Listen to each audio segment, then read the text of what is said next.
ജയരമ എന്നാണ്. എനിക്ക് ഷുഗറിൻ്റെ കംപ്ലൈൻ്റ് ഉണ്ടായിരുന്നതാണ്. ഞാൻ ഇംഗ്ലീഷ് മരുന്നാണ് കഴിച്ചുകൊണ്ടിരുന്നത്. അത് കഴിച്ചിട്ട് കുറേ നാൾ കഴിച്ചിട്ടും എനിക്കൊരു കുറവും തോന്നിയിട്ടില്ല. അങ്ങനെ ഇരുന്നപ്പോഴേക്കാണ് എൻ്റെ ഭർത്താവ് എനിക്ക് ശിവപാലിൻ്റെ ഡയാബറ്റിസ് ടാബ്ലറ്റ് വരുത്തി തന്നു. അത് കഴിക്കാൻ തുടങ്ങി. 15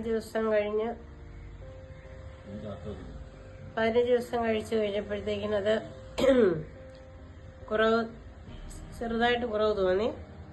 വീണ്ടും 15 ദിവസം കൂടെ കഴിച്ചു. കഴിഞ്ഞ ദിവസം ഞാൻ പോയി നോക്കിയപ്പോഴേക്കിനും ഫാസ്റ്റിംഗ് ഷുഗറും ആഹാരത്തിന് ശേഷമുള്ളതും നോർമലിൽ താഴെയായിട്ട് എനിക്ക് അനുഭവപ്പെടുന്നുണ്ട്. ഇതൊരു നല്ല മരുന്നായിട്ടാണ് എനിക്കിപ്പോൾ തോന്നിയിരിക്കുന്നത്.